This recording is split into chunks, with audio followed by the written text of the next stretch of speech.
Hello everyone, good morning all of you, and once again welcome back in my YouTube channel. Today we are going to learn about the four types of the present tense with a very simple sentence. We shall change the sentence into each form and understand them in Marathi. Also, let's start our video.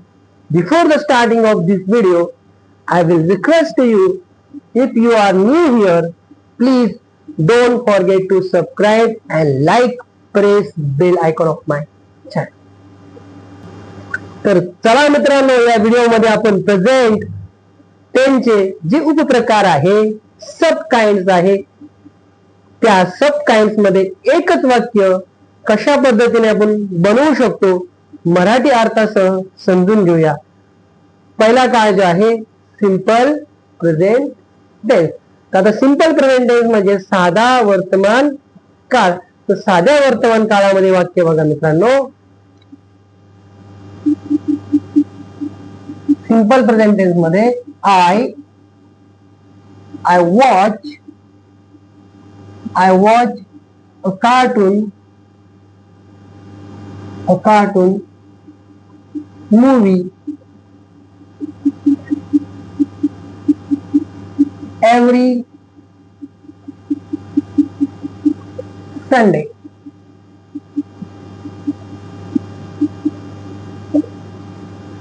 आता या वाक्यामध्ये I हा वाक्याचा काय आहे? कर्ता आहे. कर्ता म्हणजे सब्जेक्ट. वॉच क्रियापदाचं पहिलं रूप आहे, वर्ब फर्स्ट फॉर्म. अ कार्टून मूवी हा वाक्यातील ऑब्जेक्ट आहे, कर्म आहे. आणि एव्हरी संडे ही ऍडव्हर्बल फ्रेज आहे. आता वाक्याचा अर्थ बघा, मी प्रत्येक रविवारी कार्टून सिनेमा बघतो, किंवा मी दर रविवारी कार्टून सिनेमा बघते. हे झालं सिंपल प्रेझेंट टेन्सची वाक्यरचना व त्या काळातील वाक्य. हे झालं सिंपल प्रेझेंट टेन्स मधील वाक्य. अशा पद्धतीने आपण बनवू शकतो. त्यानंतर पुढचं बघा मित्रांनो, पुढचे जे वाक्य आहे प्रेझेंट कंटिन्युअस टेन्स मध्ये आहे, अपूर्ण वर्तमान काळामध्ये. हेच वाक्य आहे, I am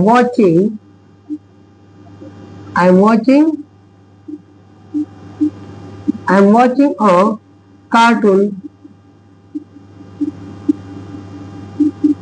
movie every Sunday. Full stop. आता हे दुसरे जे वाक्य आहे, हे आहे प्रेझेंट कंटिन्युअस टेन्स, म्हणजेच प्रेझेंट प्रोग्रेसिव्ह टेन्स. आय या ठिकाणी वाक्याचा कर्ता आहे, एम हेल्पिंग वर्ब आहे, वॉच मेन वर्ब आहे, प्लस त्याला आयएनजी प्रत्यय लावलेला आहे, V1 plus ING. A cartoon movie object आहे, वाक्यातील कर्म आहे. आणि एव्हरी संडे ऍडव्हर्बल फ्रेज आहे. आता मराठीतून अर्थ बघा वाक्याचा, मी दर रविवारी कार्टून सिनेमा पाहत आहे, किंवा मी दर रविवारी कार्टून सिनेमा पाहत आहे. हे झालं अपूर्ण वर्तमान काळाचं वाक्य. तिसरा काळ बघा, तिसरा काळ आहे प्रेझेंट. तिसरा काळ जो आहे मित्रांनो, प्रेझेंट परफेक्ट टेन्स. अपूर्ण वर्तमान काळाचं वाक्य बघितल्यानंतर पूर्ण वर्तमान काळाचं वाक्य आपल्याला बघायचं आहे, I have watched. I have watched a cartoon movie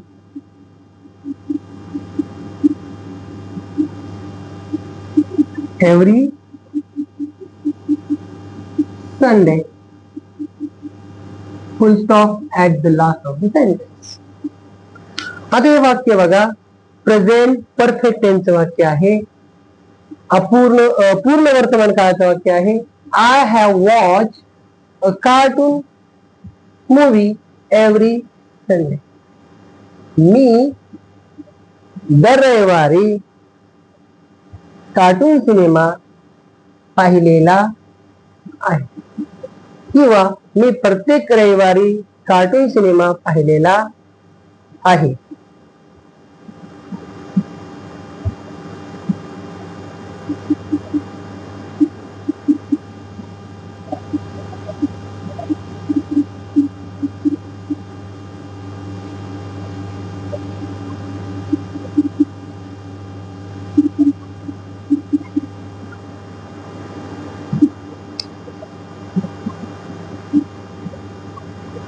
तर चला मित्रांनो, आपण या व्हिडिओमध्ये प्रेझेंट टेन्सचे जे उपप्रकार आहे त्या उपप्रकारामध्ये एकच वाक्य इंग्रजीचं कशा पद्धतीने मराठी अर्थासह आपण बनवू शकतो ते आज आपण समजून घेणार आहोत. वाक्य रचना सुद्धा समजून घेणार आहोत. तर बघा, पहिलं जे वाक्य आहे प्रेझेंट टेन्स मध्ये simple present tense. Simple present tense हा प्रेझेंट टेन्सचा उपप्रकार आहे. Sub kinds of the present tense.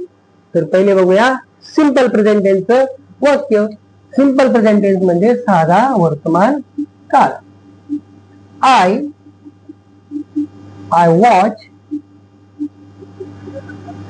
Watch a cartoon movie every Sunday. Full stop at the last of the sentence. या ठिकाणी आय काय बरं, वाक्याचा कर्ता आहे. वाय काय, इथे आय काय वाक्याचा कर्ता आहे. वॉच हे काय आहे, क्रियापदाचं मूळ रूप V1 वर्ड फर्स्ट फॉर्म. अ कार्टून मूवी या वाक्यामध्ये आहे ऑब्जेक्ट, आणि त्यानंतर एव्हरी संडे ऍडव्हर्बल फ्रेज आहे. वाक्याचा अर्थ बघा मित्रांनो, वाक्याचा अर्थ आपण कशा पद्धतीने लावतो हे समजून घ्या. मी दर रविवारी कार्टून सिनेमा किंवा मूवी बघतो. मी दर रविवारी कार्टून सिनेमा बघते. हा झाला simple present tense. Simple present tense मध्ये वाक्य रचना असते सब्जेक्ट प्लस V1 वर first form, then plus object plus remaining sentence. दुसरं वाक्य बघा, प्रेझेंट कंटिन्युअस टेन्स मध्ये हेच वाक्य प्रेझेंट कंटिन्युअस टेन्स मध्ये म्हणजेच प्रेझेंट प्रोग्रेसिव्ह टेन्स मध्ये, प्रेझेंट कंटिन्युअस टेन्सला प्रेझेंट प्रोग्रेसिव्ह टेन्स म्हणतात. अपूर्ण वर्तमान काळ किंवा चालू वर्तमान काळ मध्ये बघा. दुसरं वाक्य, I am watching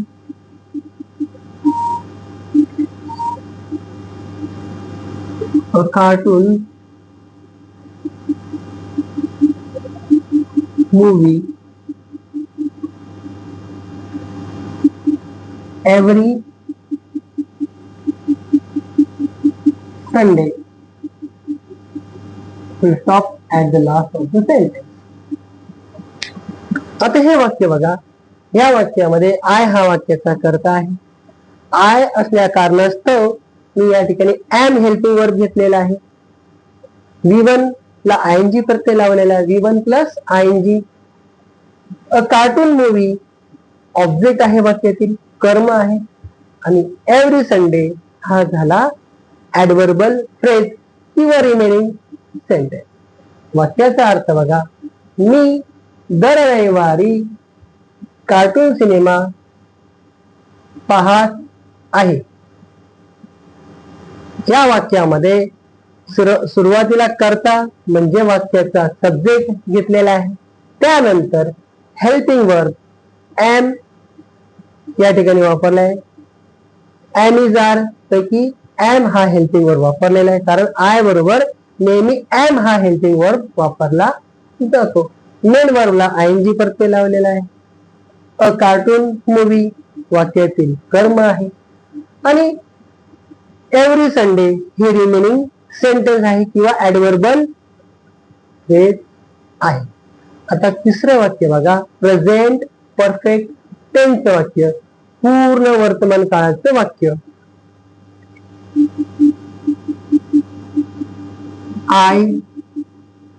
I have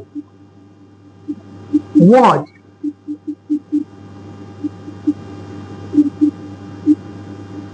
a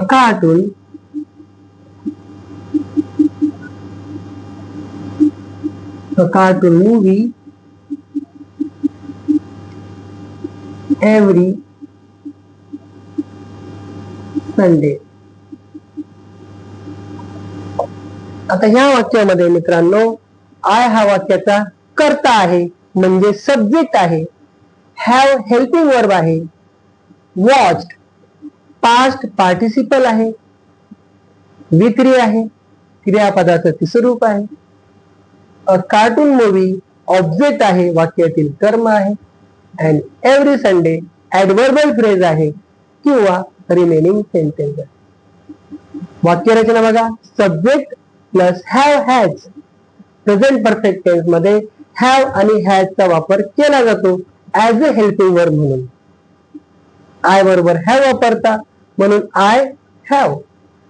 त्यानंतर प्लस विक्री प्लस ऑब्जेक्ट आणि प्लस रिमेनिंग सेंटेन्सची वाक्यरचना असते. वाक्याचा मराठीतून अर्थ बघा, मी दर रविवारी किंवा मी प्रत्येक रविवारी कार्टून सिनेमा पाहिलेला आहे.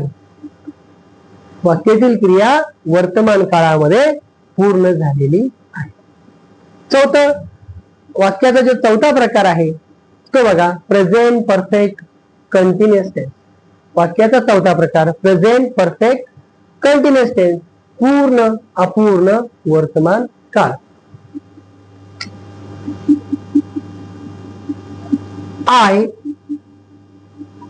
I have been watching a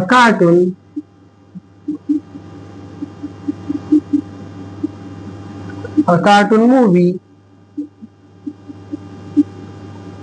every Sunday. He stopped at the last of the sentence. आता या वाक्यामध्ये आय हा वाक्याचा कर्ता आहे. हॅव बीन ची वाक्यरचना प्रेझेंट परफेक्ट कंटिन्युअस टेन्स मध्ये असते. वॉच V1 आहे प्लस त्याला आयएनजी लावलेला आहे. Watching V1 plus ING. A cartoon movie object आहे आणि एव्हरी संडे रिमेनिंग सेंटेन्स आहे किंवा ऍडव्हर्बल फ्रेज आहे. म्हणजे सब्जेक्ट प्लस हॅव किंवा has been plus V1 plus ING plus object plus remaining sentence ची वाक्यरचना प्रेझेंट परफेक्ट टेन्स मध्ये असते. वाक्याचा अर्थ बघा, मी प्रत्येक रविवारी किंवा दर रविवारी कार्टून सिनेमा पाहत आलेलो आहे किंवा मी दर रविवारी कार्टून सिनेमा बघत आलेले किंवा पाहत आलेले आहे. हे झालं अपूर्ण वर्तमान काळाचं, पूर्ण अपूर्ण वर्तमान काळाचं वाक्य. तर मित्रांनो, अशाच प्रकारच्या नवीन नवीन व्हिडिओसाठी माझ्या चॅनलला लाईक आणि सबस्क्राईब करायला मात्र विसरू नका. Thank you for watching this video.